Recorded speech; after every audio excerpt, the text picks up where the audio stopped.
to find out that the thing audiences want from me is my regular, degular feelings, I think it's the journey of everybody's got to make. You're twisting yourself into the thing you think they want. And then the second you accidentally get caught telling the truth, everyone's like, yeah, that. I love wearing the thing I'm supposed to wear, but just a little bit too fancy. That's where I want to be. People will be like, well, that's a little too much for this cocktail party. I'll be like, that's not a thing. That's not a thing. Now, do I spend my days and nights overdressed? Absolutely not. But if we're going out, then I'm dressing all the way up. All the way up. God, what if I had never shrunk even for a minute? And I'm the wildest guy there is. I'm like, what if I was even wilder? Oh, wait. Who knows? Like, I'd be a billionaire or in jail? One of the two. Hi. Hi. How are you? I feel good. How do you feel? Yeah. Well, I'm very excited to be doing this with you, and I'm very grateful to be doing this with you. And I just wanted to say thank you. Yeah, I'd say that it's an interesting question in this moment. Well, all moments, I think, or life in general, but particularly in this moment. I don't know. I'm feeling these conversations are important and that being in a good space is important. Yeah. A good, safe space to be able to say all kinds of things. Because, like, we're experiencing feelings we never thought we would be feeling. I mean, to be addicted to the news, having to break your addiction to the news, and then being like, I don't know how I can survive without the news, and then trying to, like, parse it out to yourself like a doggy with treats. It's a lot. So we're experiencing a lot of new stuff lately. Yeah, I agree. And I think that it's just paralyzing. And I just feel like move forward, do good things. There's so much good that's happened. People are not going to go back to feeling less than a whole person and less than equal. That is the truth and that is how it should be. And we all know that. And somehow we've put into power the person that doesn't know that. And the like most miserable person I've ever seen in my life. And somehow I feel like we're going to figure it out. We will know what we have to do on a daily basis. And then whatever is needed, we'll know.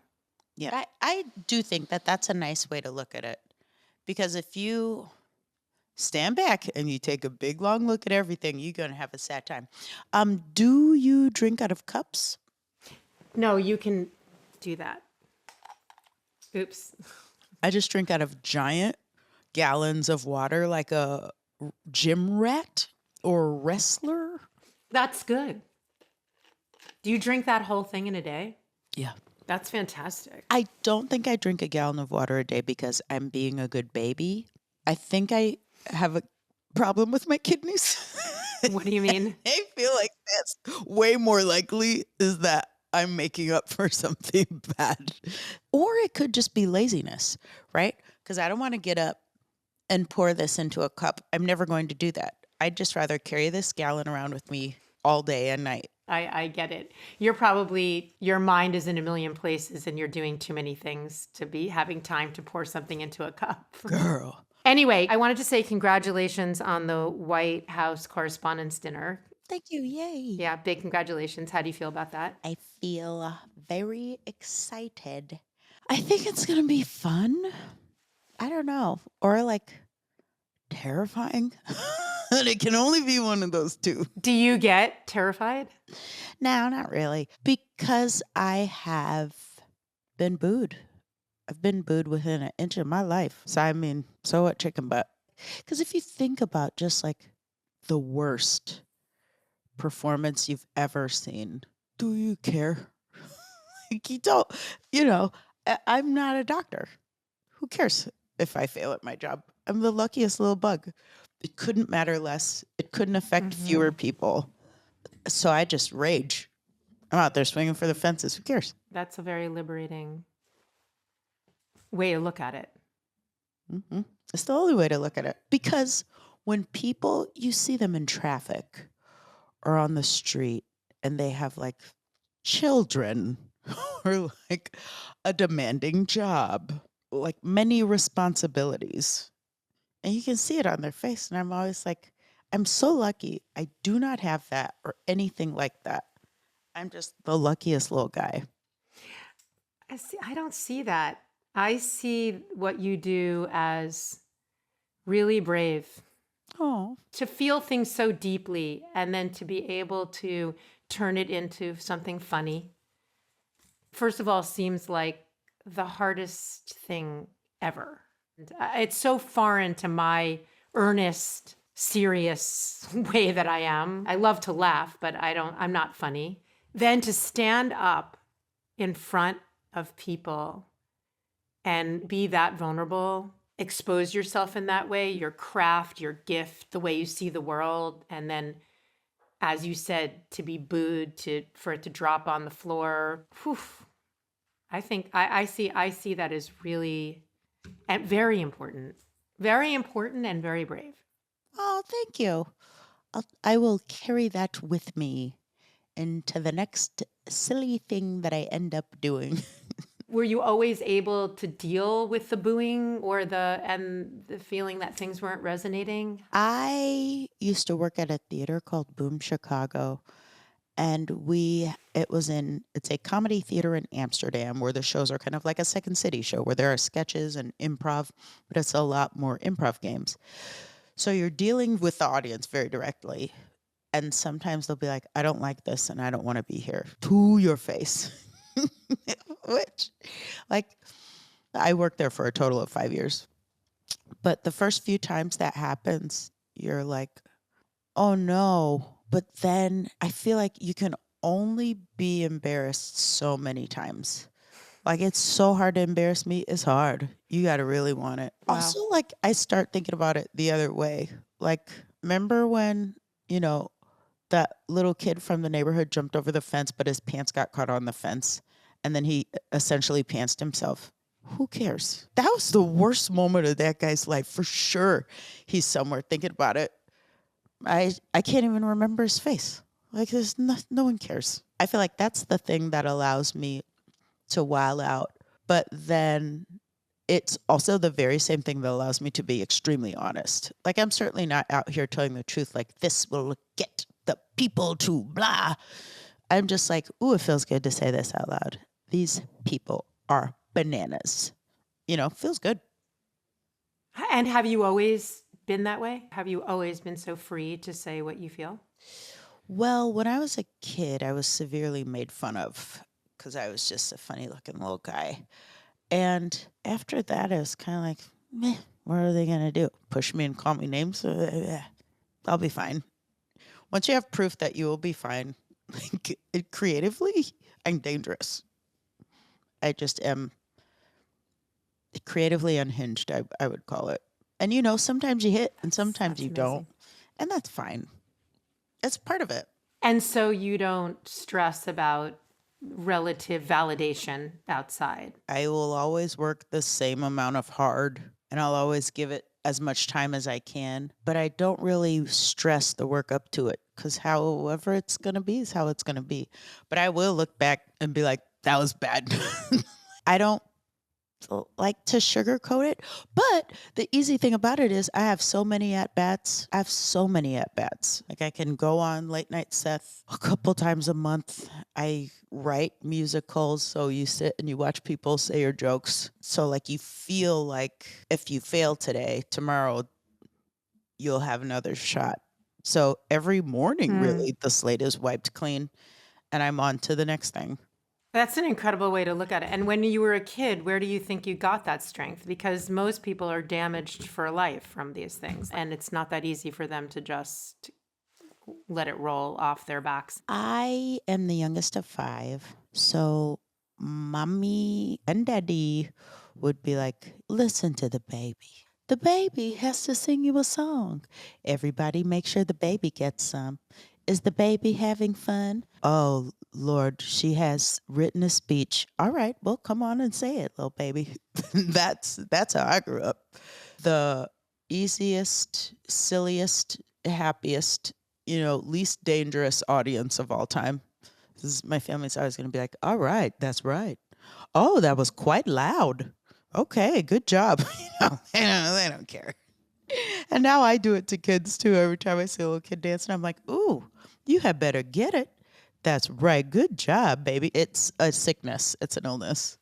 I mean, it's an incredible example of your parents being pretty amazing because to give you that kind of freedom in yourself to just feel like you can say anything, just to even be that in touch with knowing what you feel and that what you feel is valid and you're just going to say it is probably one of the biggest hurdles for most people. Yeah, I mean, I guess I did get there and didn't quite notice, but I certainly was for a while like, oh, well, gonna try this, gonna like shoot this Hail Mary. And then once you start making a couple shots, I was like, okay, I probably know what I'm doing. I can relax and start to trust. I do think that the more vulnerable you can be and the more you can express your actual core, most authentic self, people feel that. Yeah, that was the thing I luckily learned very early, to find out that the thing audiences want from me is my regular, degular feelings. I think it's the journey everybody's got to make. Everybody has to do it. You're twisting yourself into the thing you think they want. And then the second you accidentally get caught telling the truth, everyone's like, yeah, that. You're like, oh, okay. If you like that, you're going to love this. I think that's absolutely true. Have you ever seen our What's Underneath series where people strip down to their underwear? No, ma'am. We do a video series called What's Underneath, Style Like You does, that people come in the layers of their style and they strip down into their underwear and everything is on the floor, showing that style and beauty, truth, vulnerability, that is the beauty, that is the power, that is the style. Like when it's all off and it's just you. You interview some brave people. A lot of people have done it, hundreds. What would you say that your style says about you? I would say my style says that I'm a little silly Willy. I would think that that's the main thing. What do you mean by that? It means that I think that if you see how I'm dressed and then you get a whiff of my behavior, they go together. You know what I mean? I think I am fun and I'm having a fun time. What are you wearing now? I put on a special guy. This is a jacket from the Amber Ruffin show, and I loved this thing. Look at him. He's so beautiful. It's lame or something, yes? Yeah, it's a lame leopard print, goofy thing. But when the Amber Ruffin show started, I was just like, oh gosh, I wonder if this show will become anything, or if it'll just be, a quiet, fun thing that I get to do with my little friends for 3 episodes. And somewhere in there, the New York Times was like, we want to do a profile on you. And I was like, oh my gosh, I can't believe this. And then the wardrobe people at work, who I'm so lucky to know, were like, this is exactly what you want. And then they brought this out, and I was like, of course, this is 100% exactly what I want. It's so fun. Like, I feel like when I am going somewhere, like I'm about to go on a trip, and I want to make sure that I have enough clothes to be excited about. And that's it. And every summer, I have 5 outfits, and I'm so excited to wear them. And I wear 5 outfits every summer, and every winter, every fall, I have like 3 outfits that I love. In the winter, it's 1. And then that is how I live. I just want to open the closet and be like, I'm too excited to wear this. And I put it on and I prance around. And if I open the closet and I don't feel like that, then I go to the store and then I get myself a happy, fun guy. Because I do think that clothes can do that for a person, make you happy, just like music. I feel like they kind of can do the same thing. Like there's music therapy, there's retail therapy. Oh, it's already a thing. I agree with that. I mean, obviously, I agree with that because that's what all Style Like You basically is about. Just and clothing very much has healed me in my life. Also, the part about the outfits and like this in the different seasons, because I'm similar that way in that my mood changes and I get into a thing right now, like these kind of shirts and all the florals were like, when was I wearing those? Did you always feel so free to dress as and express yourself in your clothing? Sure. Yeah. I mean, again, I'm the youngest of five, so I was not, no one was trying to wrangle me. I was just free living. But also I was a huge nerd, was and in high school one year, it was the last day of school, and the most popular kid in school turns to me and goes, "Do you have a vest for every outfit?" It's like, come to think about it, I do. I do. That's It's like, hilarious. yes, I had worn a lot of vests. That is really funny. Yeah, I get in a mood. I gotta have it. Right. Do you ever feel you're supposed to wear something and you wear it because you're supposed to wear it? Or, do you reject any rules like that?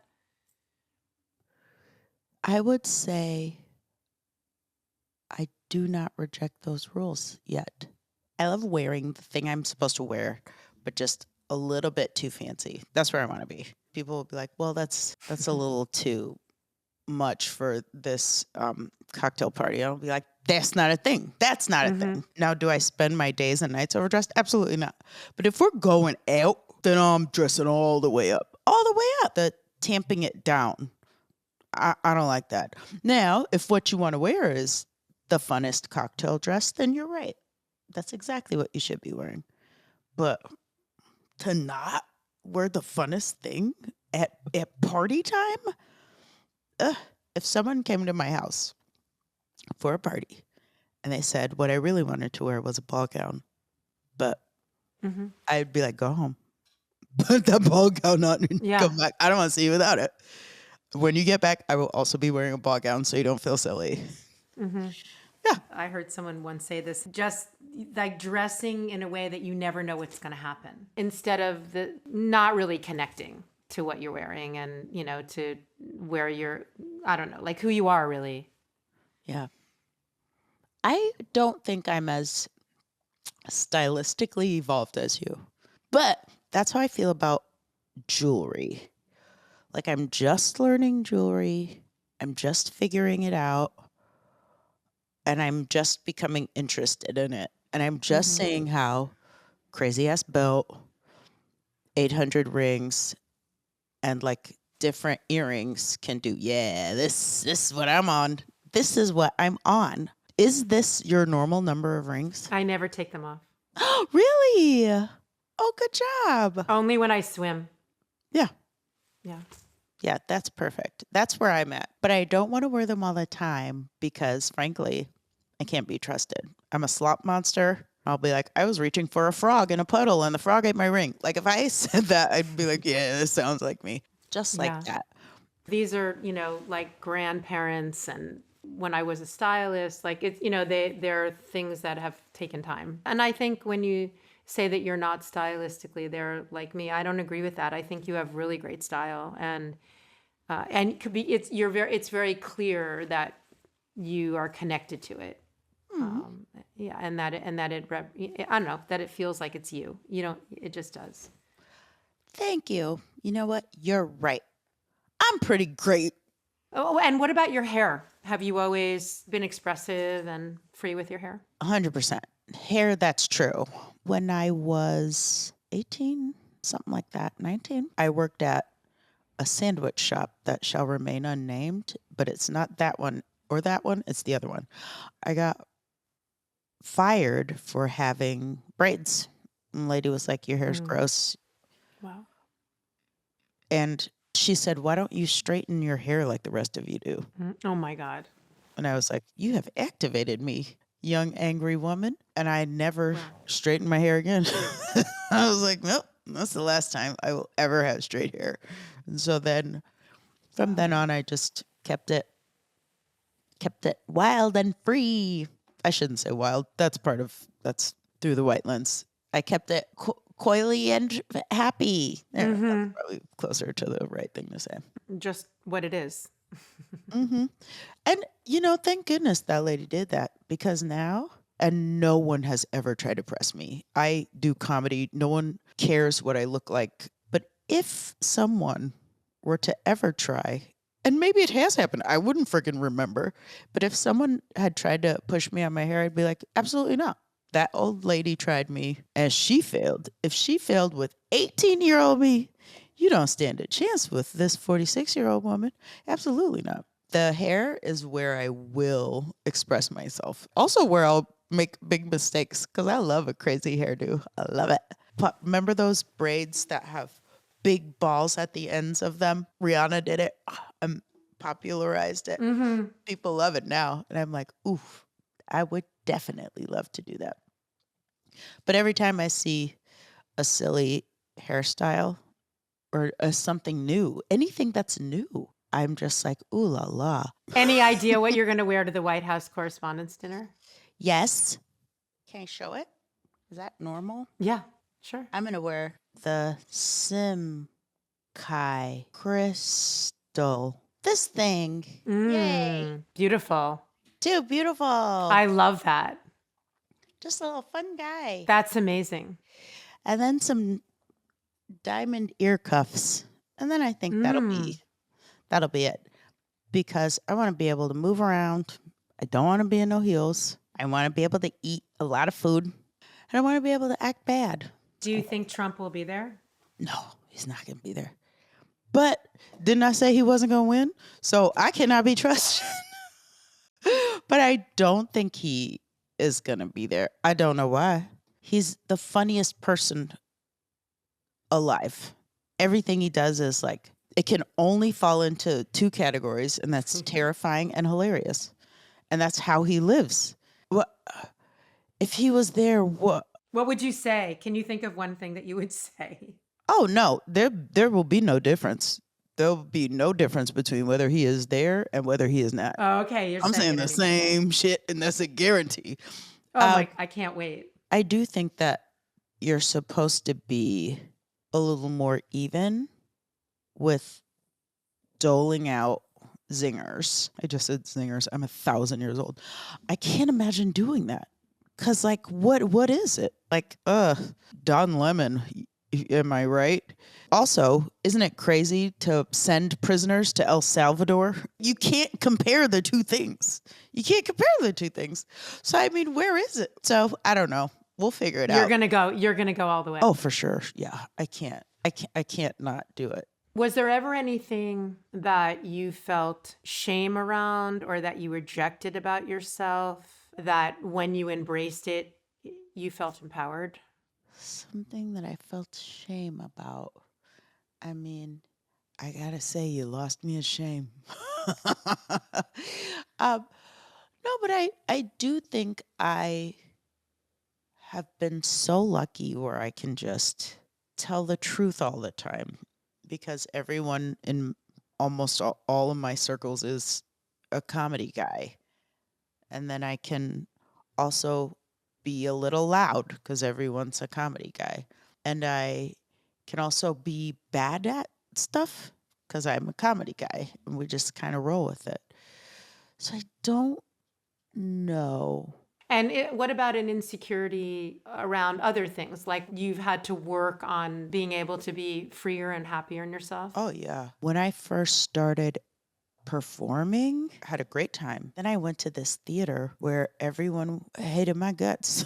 I mean, instantly I accepted it. Well, I must be very bad. I must be bad at this. Hopefully they'll be patient enough with me as I learn how to properly do this job. Can you give an example of a moment that you remember where you felt shame or humiliation or whatever the things that you were feeling at that time? Oh, yeah. So we were doing shows every night. And a lot of it was improv. And so then I would be out there and I'd be your grandmother and I baked you this casserole or whatever. And then one of the other actors on the back line would just roll his eyes and be like, ugh. But the audience can see you. You know what I mean? You can hate me, that's fine, but now you're making everybody have a bad time. Mm-hmm. So it was just like a lot of that. And then instead of performing, you're just like keeping yourself small, because if every choice you make is a mistake, then you shouldn't make a big one. So then I was just shrinking in every scene, and it was the wrong move. I should have done the exact opposite. So then what happened? How did you get out of that? Because I can relate to that even just all the time, like even just social media, just the fact that you kept getting smaller and trying to fit in to some kind of a box so that you would finally get accepted. How did you get out of that pattern? Yeah. And that's the shame of it, is the you disappears. And if you're lucky, you can get it back. But the mean people left. Mean kids left, and then nice people arrived, and then I was like, "Oh, you know what? I'm doing a good job now all of a sudden." And then one of those actors was like, "Did you ever consider maybe you were fine and they just wanted someone to shit on?" I was like, "Huh. Oh, okay.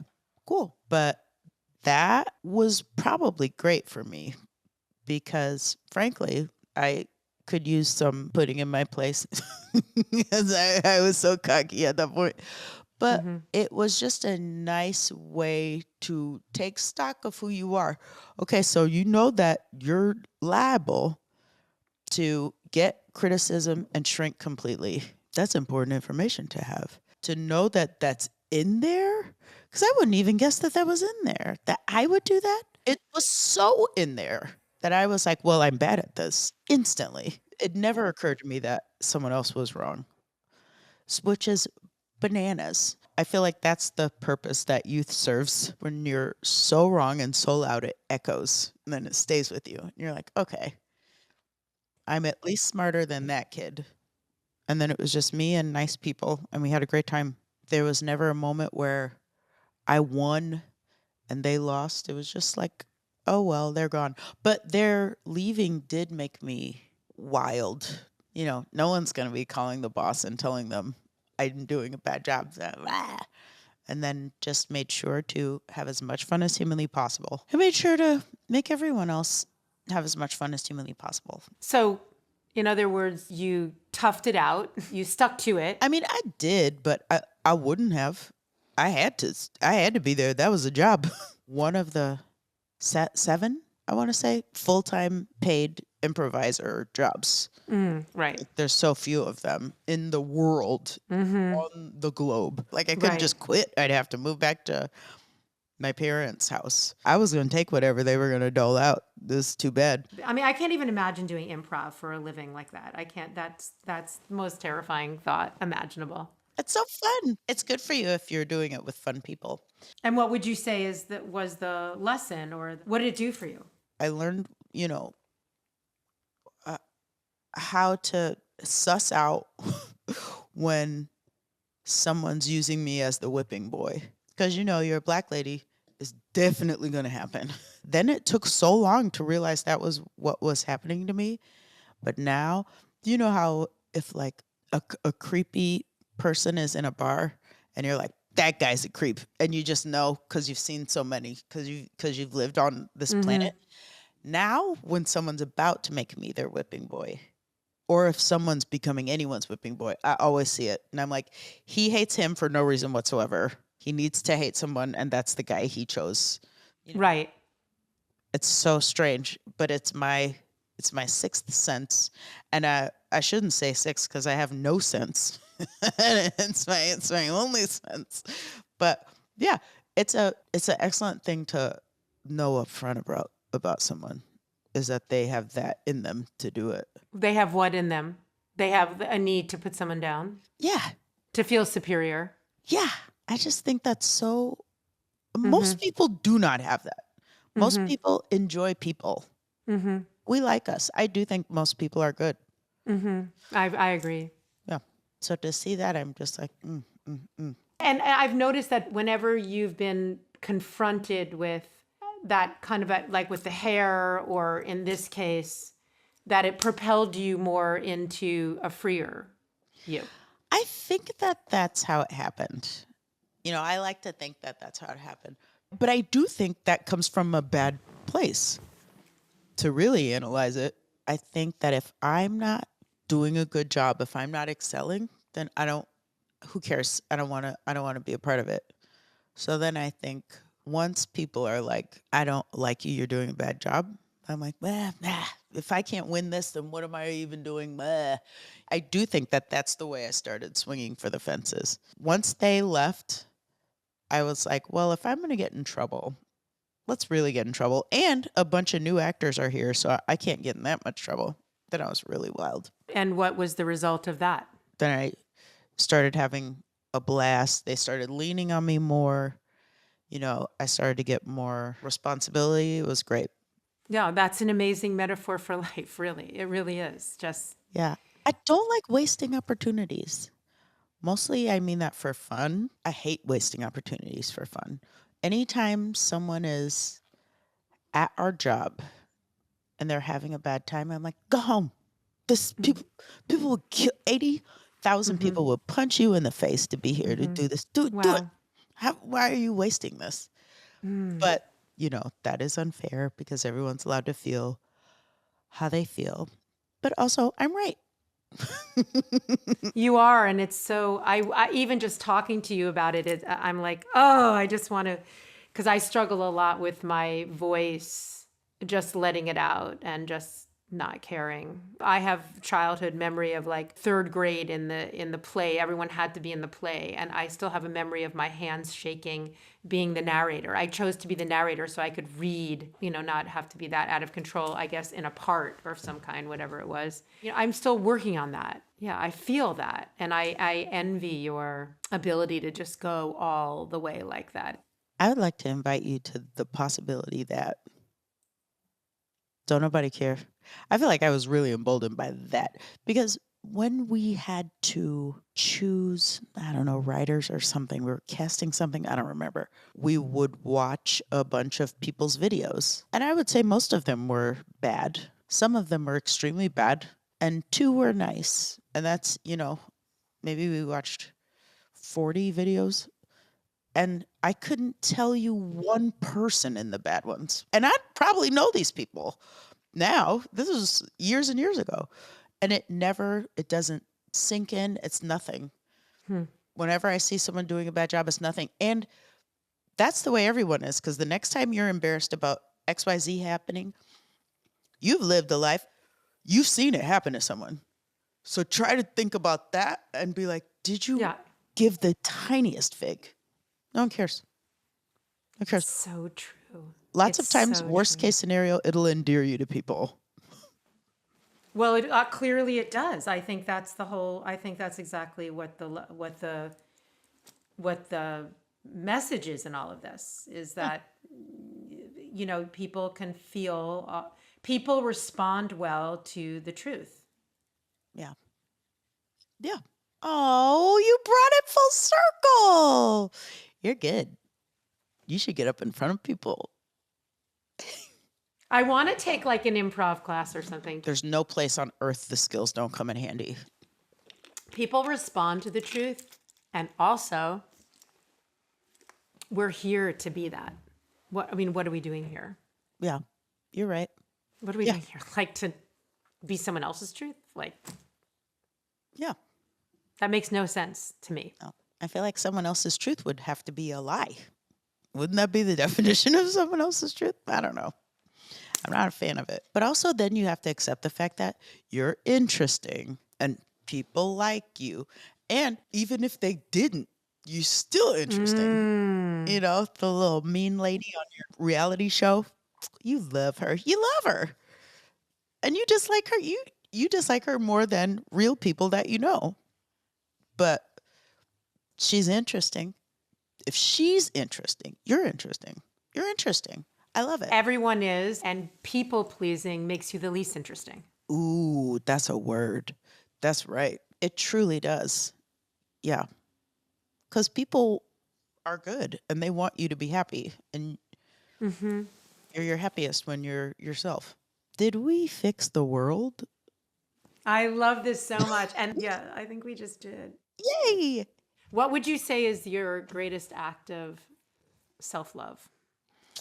My greatest act of self-love? I feel like it's two things. It's one, it's having the attitude of consequences be damned. Like, I think that's really important. I think that's my North Star is I'm always like, I gotta try it. I gotta give it a shot. And in order to do that, you have to be like, I'm great. I'm great. What I choose to do is probably gonna be just fine because I'm so friggin' great. Mm-hmm. But conversely, just taking a minute, that's new to me. I don't take a lot of minutes. I don't have a seat. I don't calm down that much. But now, these past couple months, I'm really chilling out and I like it. I see why people like it. What do you mean by that? Can you just give details? I will stop working at 5. Mm-hmm. That's basically the headliner. Mm-hmm. When it comes 5 p.m., I'll stop. And I try not to work till after the sun goes down anymore. It's been a long time since I've done that. That's not true. I did it last night. Last night was special. But I just try to be like this. You have to be a normal human being and you have to do what you can to preserve your sanity. And thank goodness that became habit before this election. Right. Yeah, because I'm fixing to need it.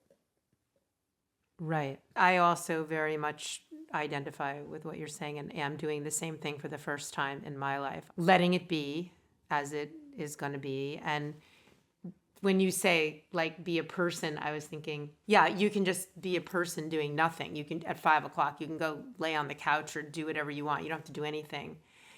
But also just all the other things that you can be doing besides working, besides the one mono obsession of your career. You know, I know for me, that's been with Style Like You, I literally fell flat on my face. I was going nonstop for so many years and it totally caught up with me and not in a good way. Yeah. And that is a great act of self-love. Mm-hmm. Yeah. You deserve a seat. It'll be okay. It'll be okay. And maybe it'll even be better. Girl, we're trying. And when do you feel the most beautiful? You know how every once in a while you will catch yourself in the mirror and you will not be wearing makeup, but you haven't had a drink in a couple days, using your toner if you're me, and you just so happen to be just like very nice looking without makeup. And I know that's the literal of your question, but it's true though. Because every once in a while I'll be like, brushing my teeth, I'll be like, oh my God, I am doing it. Now, usually when I'm brushing my teeth, I go, oh, it's my big brother. But then sometimes I'm brushing my teeth, I go, ooh la loo. That, to give you a literal answer to a question, is what really does. And it will charge me up for the whole week. And then I'll be like, you know what? For rehearsal, I'm going to leave the makeup off. I always think people are so beautiful without the makeup. When was the last time you had a deep cry? Deep cry. Feel like there's been one, but I can't remember it. Oh, a couple days after Trump won. And I was like, okay, got to renew my passport. Got to make sure that this is this. I got to make sure that I'm as deleted from the internet as I can be. I got to make sure my parents are this. I got to make sure that this and this. And then once that was all done, then I just had a small cocoon time where I was in the blanket on the couch, kind of crying, eating ice cream, and watching television. For a lot of people, that's what depression looks like, and I'm sure that that's true.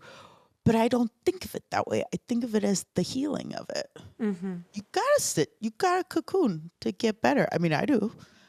In order to, if ever I'm having a sad time, I gotta get big blankie and Americone Dream ice cream and watch Harlem. I have no choice.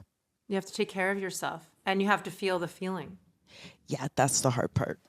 Is you do have to. You have to let it come in. No, it's not going to be forever.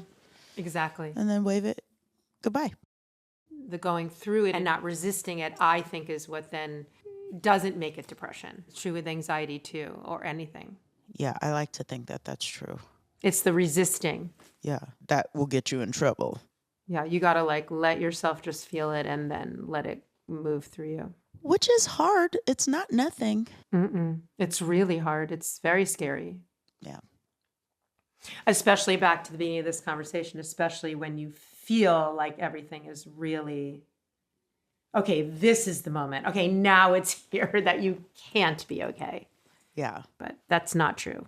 Well, one thing's for sure. You and I, we gonna make it.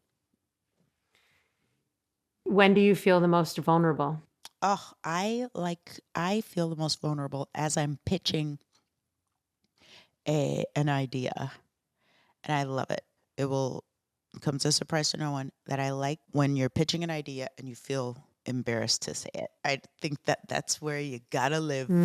If you're comfortable and you don't feel anything, then it's probably a non-idea.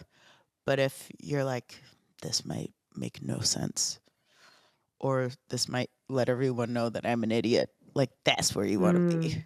Because again, I've heard at this point 10 years of pitches. I couldn't name a bad one. You don't remember the bad. You don't remember the bad. You really don't. I love that philosophy. It's so good. It's the best. It's the best. It really is. It's so liberating. Can you give an example?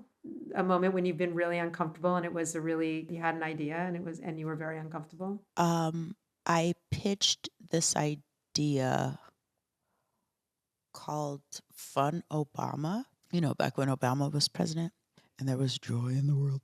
And, I was like, this is a very stupid idea and it's hard to get your mind around. But remember when he was like windsurfing? I guess so. That was after he was president. I'm not sure. But I was just like, hey, everybody, I'm Fun Obama. That boring guy, he's gone. It's me. And we were doing Late Night with Seth Meyers in DC for like a week. And this was the only sketch to make it to DC. And as I'm pitching it, I'm like, oh, it's a little too stupid. But it makes it. And then the second I get out there, there is dead silence. The type of silence that's going to last for another 7 pages. And no one cracked a smile. And I look at Seth and he's looking at me. And we both know this is going to be murder. It was the worst TV thing I ever did. I don't think it didn't get on the show. Oh, it was for rehearsal. It was for the rehearsal audience. And it was just dead silence. And I was like, all right, well, there we go. I ruined it. But even that was pretty funny to fail so loudly. Someone had to put that costume in a thing and then bring a wig and bring a this and a that. Yeah, that was pretty bad. Failing. That's the whole thing, I think, of what you're saying that I think is incredible is just there is really no failing. That's right. There's only discovering what the next thing should be. Exactly. That's incredible. I love that. What does self-acceptance mean to you? It means that you treat yourself like someone else. That's what it means. So every once in a while, I won't give myself enough time to this and that. I won't make sure that I have what I need in order. And then I always think, if I had a child and was treating her this way, CPS would have snatched her. I would never do this to another person, but I would do that. So then I always make sure to check myself against that metric. Like, is this how I would treat a different person? Is this how I would treat a little child I like? And if the answer is no, you got to adjust. Like, would I be asking some child to be working 12 hours? I would not. If a child had a meltdown, would I be treating them this harshly? No. I'd be like, oh, baby, here's a little sweet. Have a piece of candy. You're going to be all right. Exactly. You're so wise. It's so interesting how people that are funny are so wise and deep. I hope you know how rarely someone calls me those two things, and I will eat out on that for years. Of course you are. It's the only way to see the humor in all of it. That's true. You've got to go really deep to turn things into something that everybody will relate to, because then you're going into the everything where we're all connected. Yeah. You're right. Yeah. Last question. Yeah. What would you tell your younger self to not change about them? What would you tell her not to change? Yeah, I would tell my young self probably not to shrink because there's a lot of shrinking, especially by Black girls. It is a Mm. quick and easy way to fit in, but ultimately it does nothing for you. So I would say absolutely no shrinking. And then every once in a while I will think, God, what if I had never shrunk even for a minute? And I'm the wildest guy there is. But I'm like, what if I was even wilder? Oh, Mm. wait. Who knows? Like, I'd be a billionaire or in jail? One of the two. That is such a good question to ask. We're not here to shrink. We are not here to shrink, and I'm so excited to see whatever shrinking you're doing, like there's even less of it. Yeah. I look forward to that. Thank you so much. This was absolutely fantastic. I really, really, really enjoyed it. I hope you did. I did. We really covered it. Girl, didn't we fix the world? We really did.